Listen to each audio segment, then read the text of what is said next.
Olá, povo de Deus, eu venho aqui para mais um vídeo, sejam todos bem-vindos a este canal. Eu cumprimento a todos com a paz do Senhor Jesus. Nesse vídeo eu quero trazer algo importante, aproveitando esse gancho da questão do que está acontecendo nos dias atuais sobre o Papa, né? Eu também quero dizer que o meu vídeo anterior não teve assim, não sei o que aconteceu, que o YouTube não deu uma barrada nele. Eu espero muito que não aconteça com esse que eu tô gravando, com esse agora também, porque eu queria muito que esse vídeo chegasse a muitas pessoas, sabe? Eu quero falar aqui sobre o que está acontecendo nos dias atuais.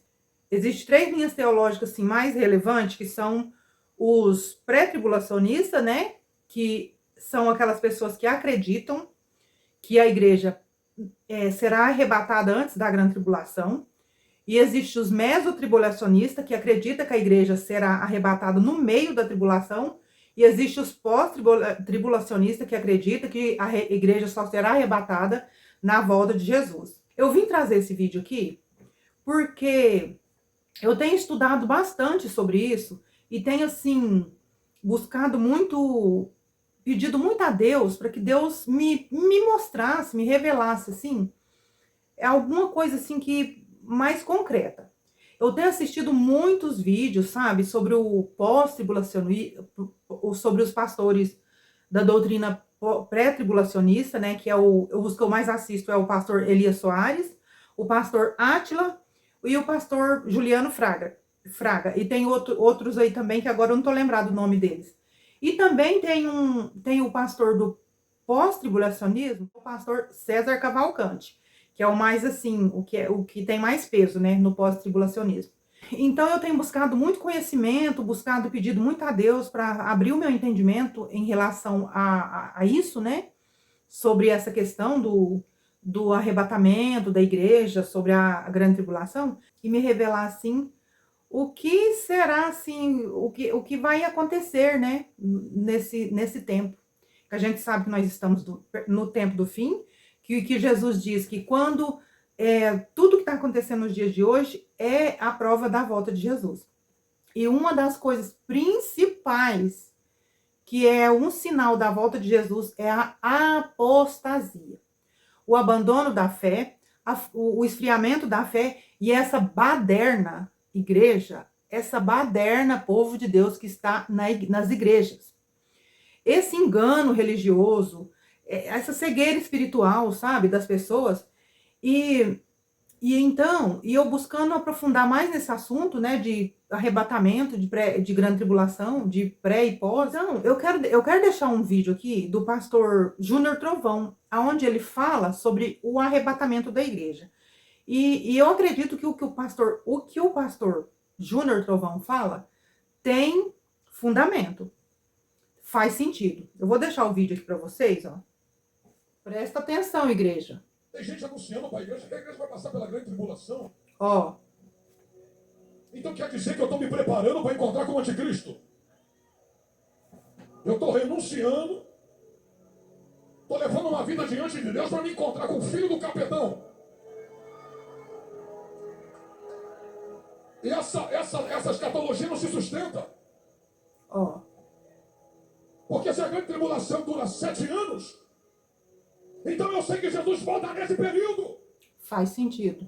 Então fica previsível a volta. Ou ele volta no meio, que é os mesos tribulacionistas, ou volta no final, que é o pós-tribulacionismo. A volta fica previsível. Quem é que vai andar torto? Quem é que não vai se consertar? Aí ele fala, Jesus fala que acerca da volta dele ninguém sabe, né? Então, igreja, eu quero dizer aqui para vocês que faz muito sentido isso que o pastor Júnior Trovão fala nesse vídeo. Olha o que está acontecendo. A gente está no tempo da apostasia, as igrejas estão essa baderna. E o povo está tudo acomodado, as pessoas estão acomodadas, né? Pessoas que estavam junto comigo na igreja, estão desviadas. 100% de todas aquelas pessoas que estavam comigo na igreja, uns uns 60% desviaram, estão desviados. Os jovens do grupo de jovens desviaram. Pessoas, varões, né? Irmãs e pastores também, alguns que eu conheço também se desviaram do caminho, né? Esfriaram na fé. Teve muitas pessoas assim que já desistiram, né, de esperar Jesus voltar. Estão no mundo. Até a gente encontra de vez em quando, a gente aconselha para voltar. Volta, irmão, volta para Jesus. Jesus está voltando. Só que essas pessoas estão com a mente cauterizada. Estão com a mente cauterizada e apostataram na fé, né? Então, eu quero dizer aqui que eu acredito, faz sentido que o pastor Júnior Trovão fala nesse vídeo, faz sentido. Porque se a gente tem uma noção de quando Jesus vai voltar, né? Se ele vai voltar, depois a gente vai passar a grande tribulação, né? Alguns vão partir, né? Que vai acontecer, porque é uma grande multidão que João vê lá, chegando lá, né? No céu. E tem toda uma questão teológica, escatológica, aí que eu não vou entrar nessa questão. Uma coisa eu quero dizer aqui. Então, eu faço parte da linha teológica, da doutrina do pré-tribulacionismo. Até eu debatia bastante nos comentários com os pós-tribulacionistas, né?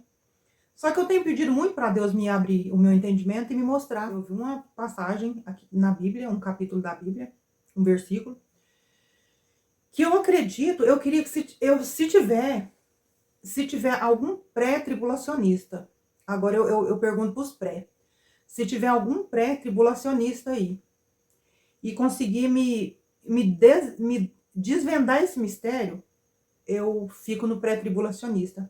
Aqui, gente, o que está me intrigando é que diz assim, em 1 Coríntios 15, 20, mas agora Cristo ressuscitou dos mortos e foi feito a primícias do que dorme.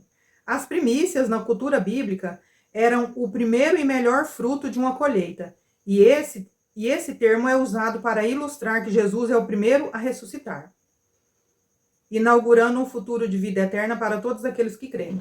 Eu quero dizer para vocês que Jesus foi o primeiro a ressuscitar, né? O primeiro dos que dormem. O primeiro que ressuscitou. Depois as primícias, mas cada um por sua ordem. Cristo, né? Cristo foi o primeiro. As primícias, se é aqui que eu quero chegar. Se essas primícias são aqueles que ressuscitaram com Jesus no dia que Jesus ressuscitou, então, se essas são as primícias, Jesus o primeiro, as primícias, né? As primícias depois, que é o segundo a ressuscitar, depois os que são de Cristo na sua vinda. É aqui, igreja. Depois os que são de Cristo na sua vinda. E só vai haver uma vinda de Jesus. E a igreja será arrebatada na vinda de Jesus. Então, é aqui que está me intrigando. Então, não vai haver arrebatamento, porque no meu entendimento, é como o pastor Júnior Trovão fala aqui no vídeo, no meu entendimento de pré-tribulacionista, o que é que eu acho que ia acontecer? Que vai acontecer. A igreja não é, no nosso entendimento pré-tribulacionista, não haverá arrebatamento secreto, porque não tem como ser secreto, porque todo mundo vai saber, né? Então, o que vai acontecer? A igreja subia, encontrava com o Senhor nos ares e subia com ele, ia com ele para o céu.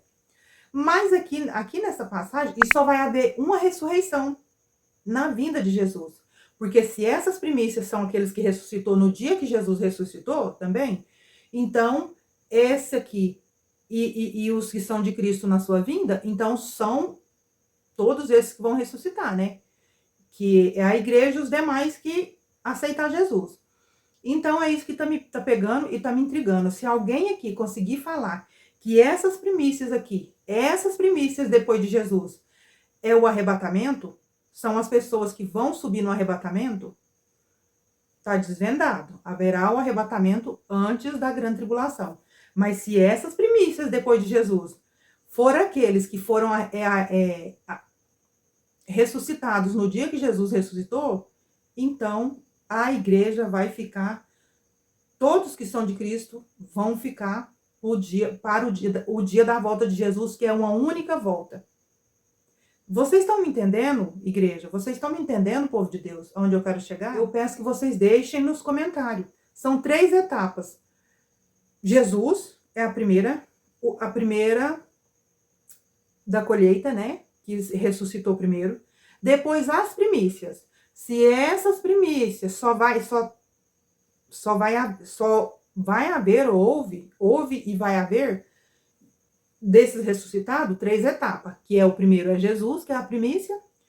As primícias depois de Jesus, se essas primícias for os que ressuscitou no dia dele, aqueles que saíram do túmulo, ficou andando em Jerusalém, então a igreja e todos os demais vão ser ressuscitados e haverá o arrebatamento só no dia da volta de Jesus. E Jesus não volta antes da grande tribulação. Vocês estão me entendendo onde que eu quero chegar? Então, eu peço que vocês deixem nos comentários, porque eu tenho pesquisado bastante sobre isso, estudado bastante, e isso é a questão que está me intrigando. E eu quero dizer que também, outra coisa que eu quero dizer, por causa desse acontecimento aí do Papa, e até o ímpio está sabendo que Jesus está próximo. E eu tenho visto nos comentários, gente, assim, muita gente desesperada, muito desesperada. Eu vi um comentário de uma pessoa num vídeo sobre o Papa, sobre essa questão aí do fim dos tempos, né, que as profecias estão se cumprindo. Eu vi um comentário de uma pessoa tão desesperada, a pessoa falou que não está dormindo, não está comendo, não está dormindo, está tendo crise de ansiedade. Igreja, nós temos que confiar que Deus está no controle de todas as coisas, nós não podemos nos desesperar. Tudo isso vai acontecer, independente da gente passar, ser arrebatado antes ou passar a grande tribulação, a gente tem que confiar em Deus. Sejamos firmes. Deus não vai nos desamparar. A gente tem que se unir, uns consolar uns aos outros. A Bíblia diz que a gente tem que consolar uns aos outros no tempo de tribulação. Então não precisa ninguém entrar em desespero e crise de ansiedade. Vamos relaxar, vamos descansar em Deus. Essas coisas vão acontecer. E outra coisa, se acontecer também a gente passar por isso, a gente está salvo. Pode fazer o que quiser com a gente, pode matar o nosso corpo, mas eles não têm o poder para matar. Pior do que a nossa alma, a nossa carne, é aquele que tem o poder de lançar a nossa alma no inferno. Então a gente tem que descansar. Não adianta a gente apavorar. Agora vão decidir qual vai ser o próximo Papa, tudo mais que está acontecendo, está rolando aí, né? E isso aí vai ser decisivo. Então, não adianta a gente desesperar, que vai dar tudo certo. Não adianta a gente apavorar. A grande tribulação é para o povo de Daniel. O templo, a reconstrução do templo é para o povo de Daniel. A igreja não é o foco. A igreja não é o foco. Mas o foco é o povo de Daniel. Quem é o povo de Daniel? Me responde aí nos comentários quem é o povo de Daniel. O sacrifício da bezerra vermelha, o templo, a construção do templo, todas essas coisas é para Israel, mas só que vai atingir o mundo inteiro. Mas a igreja, todo esse cenário não é para a igreja não é o foco. Lá, na Bíblia não fala, tudo isso é para a igreja não é o foco da grande tribulação, da calamidade que virá sobre a terra. Então, eu quero dizer, até os pós-tribulacionistas também, que colocam a igreja dentro da grande tribulação, pode ser sim que passemos a grande tribulação, mas o foco não é a igreja, é o povo de Daniel. Todas as coisas apontam para o povo de Daniel. E quem é o povo de Daniel? E é isso, igreja. Eu peço que vocês comentem, gente. Comenta aí embaixo. Me ajuda no engajamento para que o YouTube mande esse vídeo para mais pessoas. Para mais pessoas, tenha bastante alcance. Para que a gente possa, assim, conversar. Trocar ideias aqui, sabe? Eu queria muito trocar ideia com os irmãos. Saber o que os irmãos estão pensando sobre isso. Então, eu queria trazer mais vídeos sobre isso. Só que a gente precisa ter alcance. Porque se o vídeo parar em 10 visualizações, em 5, 20, não adianta eu ficar aqui falando. Eu preciso do engajamento de vocês aí embaixo. Curte, compartilha, deixa comentário aí. Comenta aí, gente, o que vocês pensam sobre isso. Vamos interagir, eu quero falar aqui no canal sobre isso. Vamos conversar sobre isso pra gente, assim, nós se consolar uns, consolar os outros, entendeu? Então é isso, igreja, que eu quero falar aqui nesse vídeo. Eu espero que vocês possam descansar no Senhor, confiar, vai dar tudo certo, não precisa ninguém apavorar, desesperar. Estamos todo mundo no mesmo barco, e seja o que Deus quiser, a profecia que tiver de cumprir, o próximo Papa que tiver de vir, não tem para onde correr, igreja, e é esperar em Deus que vai dar tudo certo, em nome do Senhor Jesus. E eu termino aqui saudando a todos com a paz do Senhor Jesus. Fiquem todos na paz.